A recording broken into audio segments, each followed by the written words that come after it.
All right. What's up, everybody? My people in Manhattan, the Bronx, Queens, all the Staten Island, my homeboro, Brooklyn. Back at another video. It's going to be the aftermath to the tremendous, the very exciting, the fun to watch Milwaukee Bucks, Brooklyn Nets 7-game conference semifinal series.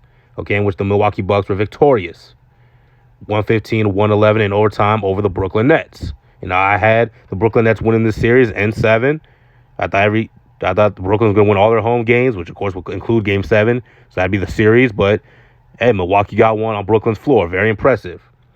And I was saying congratulations to Giannis Antetokounmpo because he's been getting a lot of heat. Now, deservingly so, because, in 2018, you lost in 7 to the Boston Celtics without Kyrie Irving and Gordon Hayward. In 2019, you were the MVP. You were the number 1 seed. You'd won 60 games, and you lost in 6 games to Kawhi Leonard and the Raptors. 2020 was probably the worst. You were the MVP, the Defensive Player of the Year, the number 1 seed again, and you lost to a 5th seed Miami Heat team. You lost in 5.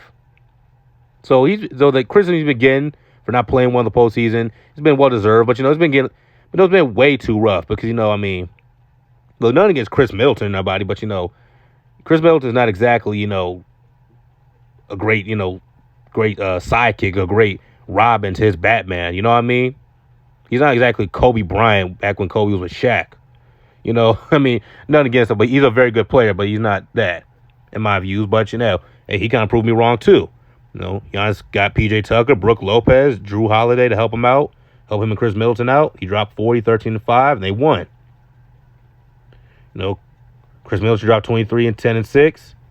Brooke Lopez got 19 points, and they ended up winning. So congrats to Giannis and the Milwaukee Bucks. Now, I did a video on the LA Clippers and how the LA Clippers could potentially be this generation's Clutch City Rockets.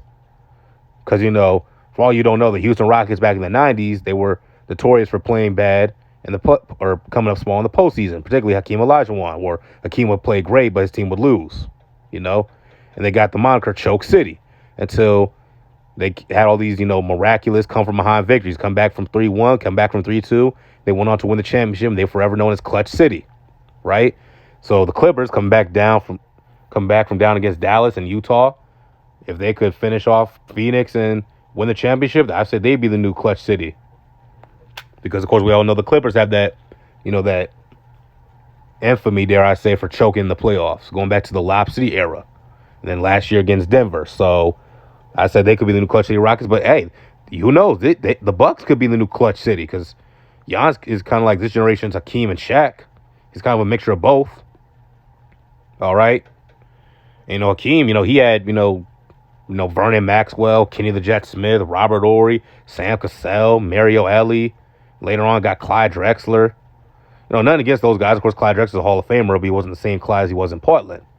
Again, nothing against Mad Max and Sam Cassell. They were very good players, but, they, weren't superstars, barely stars in my eyes. So, think about this. He swept Jimmy Butler, the guy who beat him in the playoffs last year. He defeated the Monstars, the super-duper team, Brooklyn Nets, with Kevin Durant. And let's just say, if he beats the Trae Young Hawks and or the Joel Embiid Sixers, particularly the Joel Embiid Sixers, because Joel Embiid is viewed as his rival in the Eastern Conference, and then finish off by defeating the Booker Suns and or Paul George Clippers, Giannis, in my eyes, instantly becomes the best player in the NBA.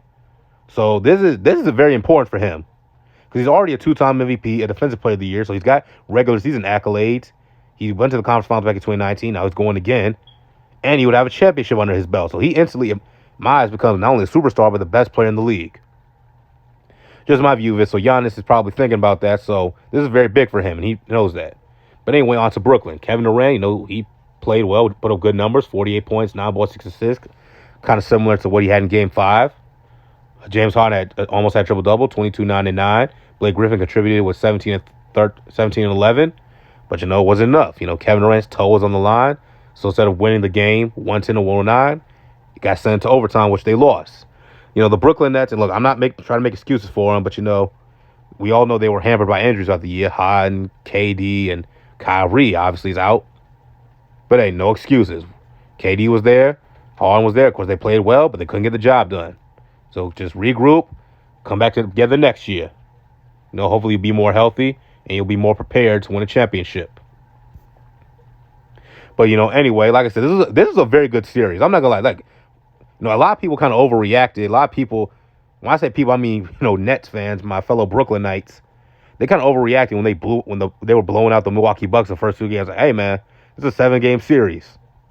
So from start to finish, from tip off to the very end, this was a good series. This is probably the best series in the entire postseason so far in my eyes. Better than the Clippers or against the Mavs or the Lakers against the Suns. This was the best series overall because these teams were kind of, well, I won't say evenly matched, but it was just a good series. Leave it at that.